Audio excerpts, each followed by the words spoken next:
क्या वाकई एआईएमआईएम और असदुद्दीन ओवैसी के प्रत्याशी, चाहे वो महागठबंधन हो या एनडीए, इनके लिए इतनी ज्यादा बड़ी चुनौती बन चुके हैं कि जो बात जनता के थ्रू जीत तक नहीं पहुंच पा रही थी, उसे डरा धमकाकर और मारपीट कर पूरा किया जा रहा है।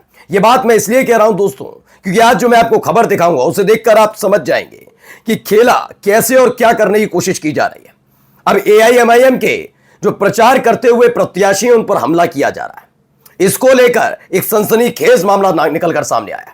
ये हमलावर कौन है, किन पर आरोप लगा है, क्यों आरोप लगा है, कैसे उन्होंने हमला किया और किसके कहने पर किए, तमाम चीजें दिखाऊंगा। लेकिन यह भी दिखाऊंगा असदुद्दीन ओवैसी की पार्टी का कोई भी मुस्लिम नेता इतना नाराज नहीं हुआ जितना ढाका से बीजेपी विधायक के भाई जो एआईएमआईएम के प्रत्याशी हैं वो नाराज हो गए।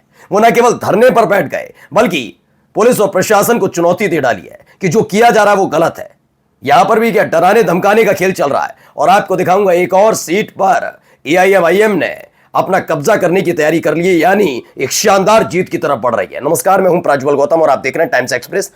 सबसे पहले ये बयान सुनिए। ये बयान कहां से निकल कर आए, क्या कहा जा रहा, सुनिए। चुनाव संपर्क में लोगों से मिलजुल कर रहे थे, बातचीत कर रहे थे। उसी दरमियान में बड़ी दरगाह में हम लोग जब पहुंचे जनसंपर्क में, तो लोगों ने बोला तुम लोग हम लोग के मोहल्ला में क्यों आए, तुम चुनाव लड़ने के लिए क्यों आए, हम लोग फलाने यादव के प्रत्याशी का समर्थन कर रहे हैं, तुम लोग क्यों आए। उसके बाद हमारे आदमी को दौड़ा दौड़ा के पीटे। इस पार्टी के समर्थक थे वो सब आरजेडी के समर्थक थे। अच्छा, आरजेडी के समर्थक थे। बहुत पहले हमारे प्रत्याशी पे हमला हुआ। क्या बोले? पहले हमारे प्रत्याशी पे हमला हुआ। पहले तो हम लोग अपने चुनाव मैदान में घुसे, अपना प्रचार कर रहे थे। उसके बाद भैया से पूछा गया कि आप इस मोहल्ला में घुसे कैसे। तो आरोप किस पर लगा है? ये आरोप लगा है आरजेडी पर, आरजेडी के कार्यकर्ताओं पर, कि नवादा के जो एआईएमआईएम के प्रत्याशी हैं, जब वो अपने इलाके में, जहां पर भाई जनता से वोट मांगना सबका अधिकार है, तो वो मांगने पहुंचे। अमूमन ये लड़ाई अब तक आपने किस किस के बीच में देखी? आपने महागठबंधन यानी कांग्रेस आरजेडी के कार्यकर्ता जेडीयू के कार्यकर्ताओं से भिड़ जाएं, बीजेपी कार्यकर्ताओं से भिड़ जाएं, या आपस में भिड़ंत तो समझ में आती थी। वो बात अलग है कि बीजेपी के और जेडीयू के नेताओं के साथ तो बिहार की जनता ही हिसाब किताब करने में जुटी हुई है। लेकिन यहां क्या है, आरजेडी के कार्यकर्ताओं पर आरोप है कि वो एआईएमआईएम के प्रत्याशियों के साथ मारपीट कर रहे हैं। यह अपने आप में एक बहुत हैरान कर देने वाला मसला इसलिए भी है क्योंकि मैंने पहले दिन से बताया कि चुनौतियां हर एक के लिए, आरजेडी के लिए इसलिए सबसे बड़ी है, कांग्रेस के लिए इसलिए नहीं, क्योंकि कांग्रेस आरजेडी के साथ मिलकर चुनाव लड़ रही है। यह बिहार जो गढ़ माना जाता है महागठबंधन में, वो आरजेडी का माना जाता है। इसलिए आज से आरजेडी की जिम्मेदारी बन रही है। और आरजेडी के कार्यकर्ता किस तरह से एआईएमआईएम के प्रत्याशियों पर हमला कर रहे हैं, जैसा कि आरोप है, वो साफ निकलकर सामने आ रहा है। क्या वाकई मुस्लिम वोट दूर जाते हुए नजर आ रहे हैं, इसीलिए ये सब हमले किए जा रहे हैं? जो मैं बार बार समझा रहा हूं कि एआईएमआईएम ने काफी चीजें बदल दी हैं। बिहार विधानसभा चुनाव में उसने हालत खराब करके रख दी है। ये तमाम चीजें समझना बहुत ज्यादा जरूरी है। देखा भी है, बिहार में नवादा में एआईएमआईएम कार्यकर्ताओं ने प्रचार के दौरान मारपीट का आरोप लगाया है। ये गंभीर आरोप है।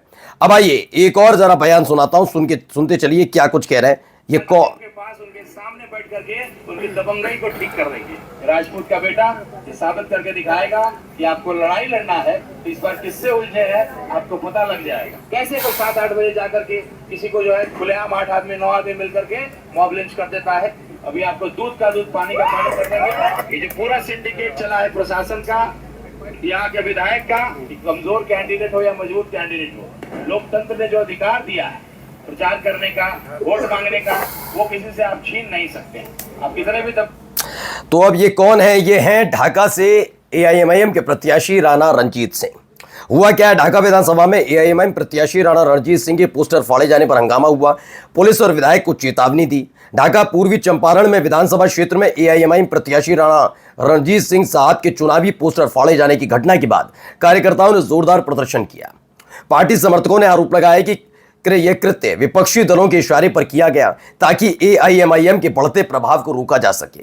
प्रदर्शनकारियों ने district administration, east Champaran, Motihari police और इलेक्शन कमीशन ऑफ इंडिया से तत्काल कार्रवाई की मांग की। उन्होंने चेतावनी दी कि अगर दोषियों पर सख्त कार्रवाई नहीं हुई तो आने वाले दिनों में आंदोलन और भी तेज किया जाएगा।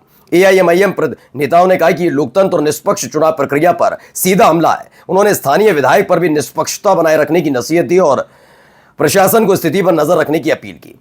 ये राणा रणजीत सिंह के जो प्रचार चल रहा है, और सबसे बड़ी चुनौती अगर कुछ बीजेपी के लिए बनी एआईएमआईएम की तरफ से, तो ये राणा रणजीत सिंह है। क्यों? क्योंकि राणा रणजीत सिंह बीजेपी के मौजूदा विधायक के भाई हैं। ऐसे में ढाका वो मुस्लिम बाहुल्य इलाका है जिसमें जीत तो दर्ज कर ली थी बीजेपी ने, लेकिन इस बार चूंकि राजपूत समाज से आने वाले राणा रणजीत सिंह, जिनके भाई खुद मौजूदा विधायक हैं, घर से एक चुनौती मिल रही है, राजपूत समाज से ही आते हैं दूसरी बड़ी चुनौती, और मुस्लिम बाहुल्य, ये तीन फैक्टर एक साथ काम कर रहे हैं राणा रणजीत सिंह के समर्थन में। अब बीजेपी बेचैन है, या कोई भी पार्टी बेचैन है। पोस्टर फाड़ने का आरोप अभी किसी पर खुल्लम खुल्ला नहीं लगाया है, लेकिन यह कहा जा रहा है कि यह मसला बहुत ज्यादा गंभीर होता जा रहा है। इस पर नाराजगी व्यक्त की गई है इनकी तरफ से कि दरवाजे पर बैठकर दबंगई ठीक कर दूंगा, अगर इस तरह की शब्दावली का इस्तेमाल वो करें। क्योंकि इतने दिनों से अगर आप इनको सुन रहे होंगे राणा रणजीत सिंह को, तो अब तक इन्होंने किसी भी तरह की दबंगई का जिक्र नहीं किया। हाँ, इन्होंने स्पष्ट तौर पर बताया कि अगर कोई भी नेता प्रत्याशी किसी भी पार्टी से टिकट खरीदता है, जैसा कि आरोप लग रहे हैं टिकट बेची जा रही है, अगर ऐसा ही करता है तो कितना वो निष्पक्ष हो पाएगा, वो निष्पक्षता के साथ क्या आपके लिए विकास करेगा, या फिर जितने में उसने टिकट खरीदी उस टिकट के पूरे पैसे निकालेगा और उसके बाद आपके विकास कार्य के बारे में सोचेगा। यह बात लगातार इनकी तरफ से कही जा रही है। और अगर ऐसा है तो आप समझिए, आज तक इनकी तरफ से अभी तक बदजबानी वाली स्थिति निकलकर सामने नहीं आई थी, लेकिन अब नाराजगी इतनी है कि सीधे सीधे चुनौती दी जा रही है। अब आइए एक और सीट का सूरत हाल दिखा दूं। वैसे तो सीमांचल की सीट है, लेकिन एक मुस्लिम सियासत नाम का ट्विटर हैंडल है, उसने इसे पूरा सर्वे किया है। क्या किया वो बताऊंगा अभी आपको। बिहार विधानसभा चुनाव 2025, सीमांचल की बलरामपुर 65 विधानसभा सीट इस बार काफी सुर्खियों में है। यहां असदुद्दीन ओवैसी की पार्टी एआईएमआईएम से आदिल हसन एडवोकेट मैदान में है, तो वहीं सीपीआई से महबूब आलम मैदान में है। अब महबूब आलम जो है वो पिछले 4 बार से विधायक हैं यहाँ के, यानी एक अच्छी खासी पकड़ सीपीआई की महमूद आलम की वजह से सीपीआई की है, सीपीआई की वजह से महबूब आलम की है, ये खैर अलग बात है, लेकिन 4 बार से वो विधायक रह चुके हैं, यानी मजबूत गढ़ महमूद आलम का माना जा सकता है, महबूब आलम का।